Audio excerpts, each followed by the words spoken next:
Hello everybody, this is Fernando for Godzilla Movie News. Yet another entry when it comes to my Cryptids and Monsters channel. This time I'm grouping a whole bunch of things into one area so that way I could talk about a theme but at the same time go over several notable examples of that theme. In this case, it's of the concept known as spooklights or ghost lights, which are essentially lights that people see in the far distance. The closer they get, they can't really find it, and they can't see what's going on, yet it's there.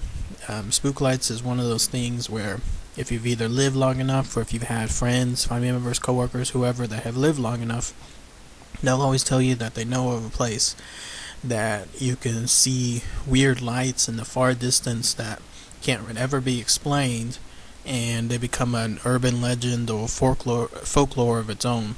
So I'll give some notable examples here of what I mean, and then talk about some ways that people think of what they really are. But in any case, let's go ahead and we'll start. We'll start, for example, with this one. If you're here in Texas, and you're in Bragg, Texas, for example, there's the legend of the Big Thicket Light. This is probably the most hardcore concept out there when it comes to spook lights. It's got everything needed to create an urban legend. What had happened was apparently there was a railway brakeman who was doing his job holding a gas lantern, but he accidentally fell onto some train tracks just as a train was passing and he got beheaded. So the legend goes that this light that you see in this photo is essentially this man, this ghost now beheaded, always trying to find his head.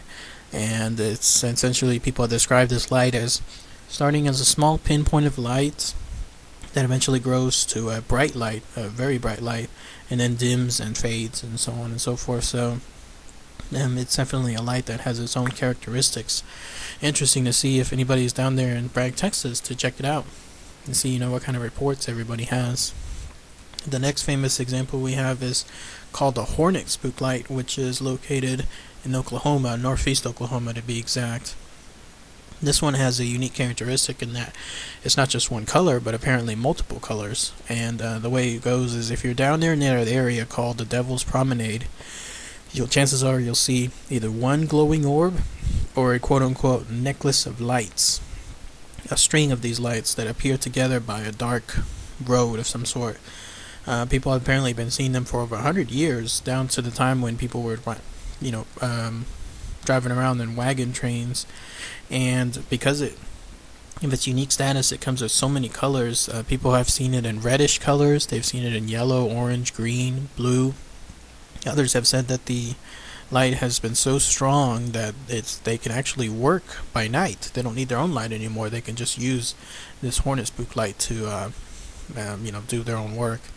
But there's a photograph right there that you can see of the example, and it does look pretty bright from the far distance, and nobody has been able to explain exactly what that is. Now, one of the most famous ones, again, this is also in Texas, but that has been chronicled or as being debunked, are the Marfa Lights. These are famous because people see these lights in a very far distance. You'll see an example here. And the closer they get to the lights, the more that they disappear, or they seem to get further away from the people trying to get closer to them. Apparently, first recorded sighting was all the way back into 1883. And so what had happened was people were thinking, okay, this is some kind of strange phenomenon. These lights, they're acting with us. The closer we get, the farther they get away. This has to be something, some kind of living entity, something like that. But turns out, I remember seeing a study that was done. I'm sure you can find the YouTube video up there somewhere. And it was a scientific study by a group of students along with some professional scholars. And what they did is they found out that it was actually lights from cars that were coming and going near a nearby highway. The way the angle was, it looked like they were still, as is, and that they would just disappear on their own. But they tested several of these cars, and it turns out that the lights would turn on and turn off because the cars themselves were disappearing behind hills. So it's not really much of it's kind of a letdown, but still it was kind of fascinating to watch something like that. At least down here in Texas, the legend of the Marfa Lights. Now, going back to Spooklights and what they are, again, the concept known as ghost lights has been attributed to them. People think that they're ghosts or spirits still wandering the earth. Others think they're nothing but hallucinations, people that are imagining things. If you see something far away enough and you, you want to believe it, then you'll see what you want to believe. Others think that it's nothing more than just swamp gas that's coming out of the earth, and then even others are taking it into yet another angle, thinking that they're UFOs or some kind of entities from UFOs, trying to communicate with us. One of the most interesting theories that I've heard regarding these spook lights has to be with the concept known as ball lightning.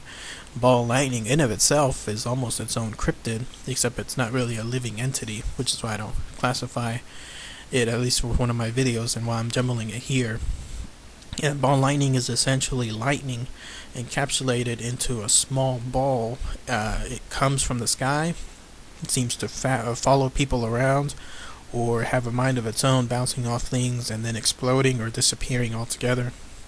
You'll see this picture here of what looks to be ball lightning ascending back into the sky, and then you'll see this other picture here, which is one of the most famous photographs of ball lightning, because it shows all the telltale characteristics of a ball lightning, essentially lightning inside of a ball going on its own. Quite freaky stuff. Look up anywhere on the internet and you'll see, or you'll read examples of people describing ball lightning and the concept of it chasing you, because of course lightning being attracted to static and humans creating their own static. It would be really freaky to have something like this chasing you around, but again, when it comes to these spook lights, they could also be just ball lightning altogether. So anyways, as always, thank you everybody. Another entry with regards to my Cryptids and Monsters series. Yeah, it's up to yourselves. What do you think? What are spook lights? Are they ghosts, UFOs, ball lightning, nothing but swamp gas? By all means, post your comments, post your examples if anyone has seen any. Post your own stories on there. Share them with everybody. We definitely appreciate it.